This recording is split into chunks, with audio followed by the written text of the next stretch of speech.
محبت کر رہا ہوں۔ عزیزوں، اگر دین کی عظمت کو پہچاننا ہے تو صرف تجھے گزارش کروں گا، اور یہیں پر مجلس تمام، 5 منٹ سے زیادہ اب نہیں عرض کر سکتا۔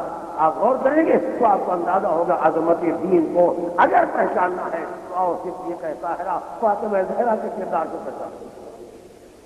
دنیا میں کوئی ماں تاریخ میں ایسی نہیں پتا ہوئی جس سے اپنی اولاد کو ویسی محبت ہو جیسی محبت فاطمہ کو اپنی اولاد کو۔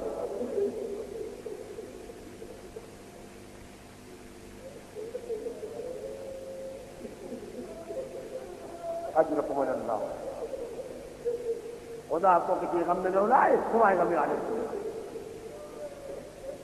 عجیب مرحلہ نگاہ کے سامنے ہے عزیزوں، بہت روئیں گے ہم۔ کوئی ماں دنیا میں ایسی نہیں ہے جس سے اپنی اولاد کی ایسی محبت کی ہو جیسی محبت صدیقہ طاہرہ کو اپنی اولاد کی۔ یہ جملہ میں نے آپ کے سامنے کہا ہے، لیکن اس لیے گزارش کرو اس کے بعد یہ جملہ اور کہنا ہے دین و خدا کی عظمت کے لیے۔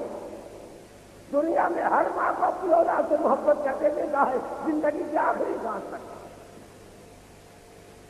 لیکن زندگی کے خاتمے کے بعد کسی ماں کو اپنی اولاد سے محبت کرتے نہ دیکھا۔ جیسے ماں کی زندگی کا خاتمہ ہوا پھر نہ دیکھا کہ ماں کو اولاد سے کتنی محبت ہے۔ یہ منظر اگر دیکھا تو تنہا فاطمہ کی زندگی میں دیکھا، جب دنیا سے رخصت ہونے کے بعد غسل دیا جا چکا، کفن پہنایا جا چکا، جنازہ تیار ہو گیا، اور بچوں میں آج آواز دی اماں جب نانا سے ملاقات ہو تو ہمارا سلام کہیے گا اور کہیے گا ہم دنیا میں غریب ہو گئے۔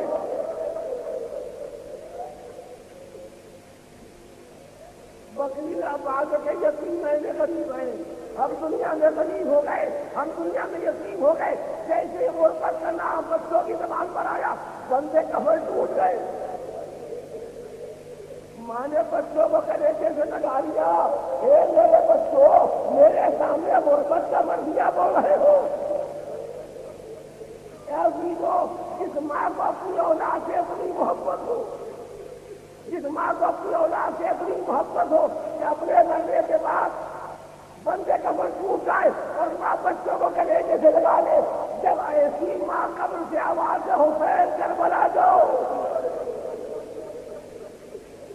تب یہ اندازہ ہوگا کہ دین خدا کی عظمت کیا ہے کہ فاطمہ اپنے حسین کو قربان کرنے تیار ہے۔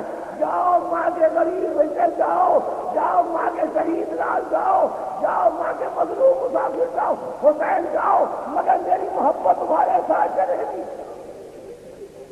بیٹا دین کی راہ میں قربان ہونے کے لیے جاؤ، مدینہ چھوڑ دو، مگر زہرا تمہیں نہ چھوڑے گی، ماں تمہارے ساتھ رہے گی۔ اسی لیے عاشور کی رات جب حسین مقتل کی طرف آئے اور چاہنے والا ساتھ چلا، جب پلٹ کے آیا اور مولا کے خیمہ تک پہنچے، خیمے میں جانا چاہتے ہیں، غلام نے ہاتھ جوڑے، آقا ہر جگہ تو میں نے پہچان لیا، ہر منزل کا آپ نے تعارف کرا دیا، مگر ایک بات میری سمجھ میں نہیں آئی، ایک منزل کے بعد گزر رہے تھے تو کسی سے رونے کی آواز آ رہی تھی، جیسے کوئی کہتا واہ حسینا، واہ حسینا، مولا زندہ موجود ہے، یہ کون رو رہا ہے؟ کیا تمہیں نہیں معلوم ہے جس کا گھر اجڑنے والا ہے وہ نہ روئے تو کیا کرے؟ یہ میری ماں فاطمہ زہرا۔ اور جب خیمے میں آئے، اے بھیا میں شام کے عجب منظر دیکھ گئی، کوئی معلومہ کبھی میرے خیمے کی کچھ پر، کبھی آپ کے خیمے کی کچھ پر، یہ بے قرار ہو کے کیوں رو رہی ہے؟